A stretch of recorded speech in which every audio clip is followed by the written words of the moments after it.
Gladys Mariva. Bonjour Gladys. À la veille du 8 mars, vous faites original puisque vous nous proposez une chronique 100% féminine.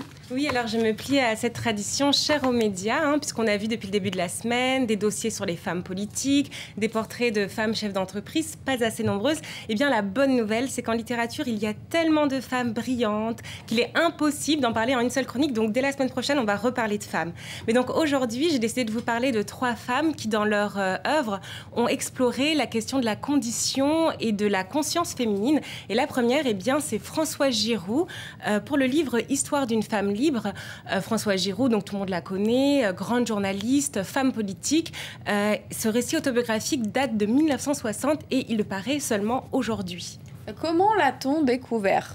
Eh bien, on l'a découvert grâce au travail d'Alix de Saint-André, donc écrivain aussi et amie de Françoise Giroud. En fait, elle était en train d'écrire une biographie sur son amie, Garde tes larmes pour plus tard, qui vient d'ailleurs aussi de paraître, quand, en fouillant dans les archives, elle tombe sur ce manuscrit. Alors, ce manuscrit, en fait, a été écrit durant l'été 1960. À l'époque, Françoise Giroud vient de subir une double perte. Elle a été à la fois plaquée par Jean-Jacques Servan-Schreiber et en même temps, elle a été virée de l'Express, qui est l'hebdomadaire qu'ils avaient fondé ensemble. Alors, son psy lui conseille d'écrire une longue lettre à Jean-Jacques Servan-Schreiber. C'est ce qu'elle va faire, sauf que ses amis vont lui dire qu'elle est absolument impubliable. Du coup, elle finit dans les cartons et c'est là qu'Alix de Saint-André la retrouve aujourd'hui, soit 10 ans après la mort de Françoise Giroud. Voilà, Jean-Jacques Servan-Schreiber qui a été l'amour de sa vie. Qu'est-ce qui rendait cette lettre impubliable ? Eh bien, à l'époque, on l'a jugée impudique, indiscrète. On lui avait même dit que c'était très mal écrit. Alors, en fait, en lisant le livre... Oui, c'est assez injuste.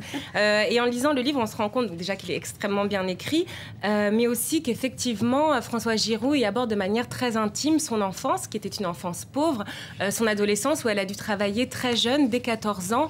Elle va aussi parler de ses débuts comme script, puis comme journaliste, c'était à elle. Et bien sûr, alors elle va parler de ses relations donc avec les hommes et avec Jean-Jacques Servan-Schreiber. Mais ce qui nous touche tout de suite dans le livre, c'est bien sûr ce qu'elle dit de son idéal du couple.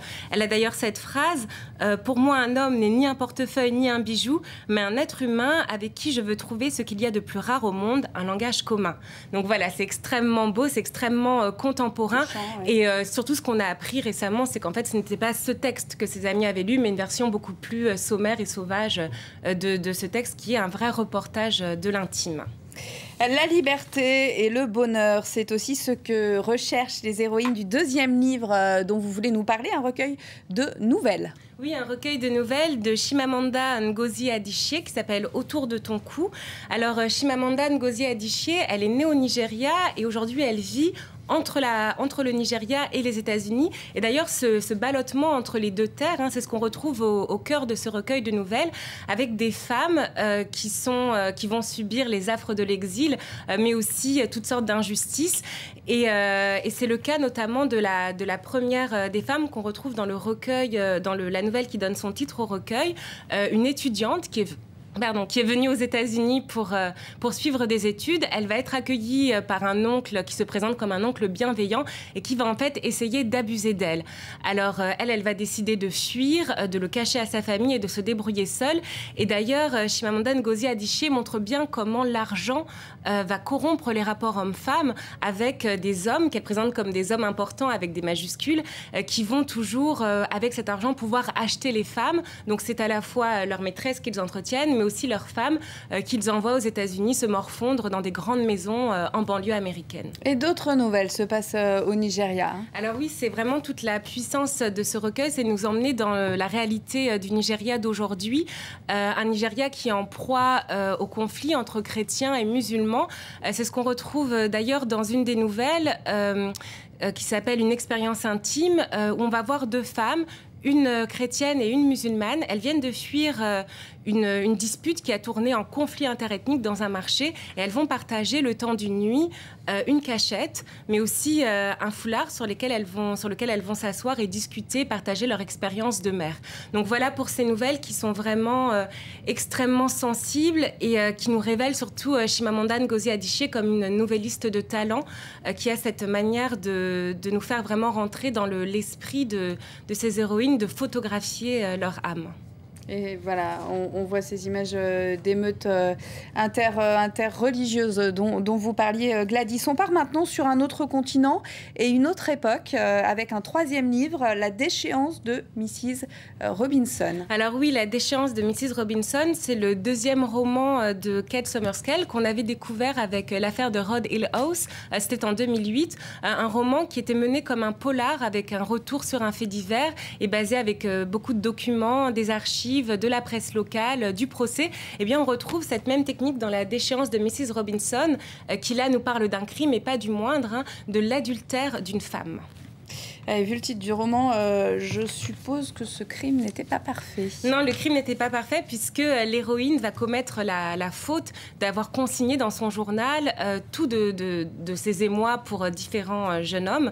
Et son mari, qui était déjà bien suspicieux, va mettre la main sur ce journal et donc va décider d'entamer un procès contre sa femme. Un mari suspicieux, tiens. Divorcer, c'était pas fréquent en plus à l'époque. Non, c'était pas fréquent puisque c'était très cher. C'était un peu un privilège qui était réservé à la classe aisée. Mais justement, au moment du fait divers, un tribunal laïque vient tout juste d'être créé qui permet donc de traiter plus rapidement les divorces. Et c'est devant cette cour que l'affaire va être traitée. Une affaire qui va défrayer la chronique puisqu'on va y parler de la chose la plus scandaleuse pour l'époque, le désir d'une femme, une femme indocile, une femme qui rêve de vivre une vie trépidante. Et j'imagine qu'elle n'a aucune chance. Et elle n'a aucune chance. Alors, je vous laisse découvrir dans le livre ce qui va lui arriver.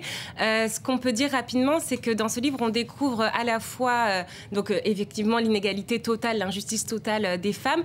Vous savez que les femmes, le moindre papier qu'elles avaient pouvait être lu, appartenait complètement au mari. Donc, cette femme, en fait, qui a cru dans son journal intime pouvoir trouver un endroit où exister, où créer, va se retrouver piégée par ce qui était un petit peu son seul moyen d'exister. Et ça va relancer tout un débat aussi à l'époque sur ce qu'est l'écriture des femmes, qui est toujours soupçonnée d'être manipulée à la fois par les hommes et puis bien sûr par les fameuses pulsions sexuelles qui agitent l'époque.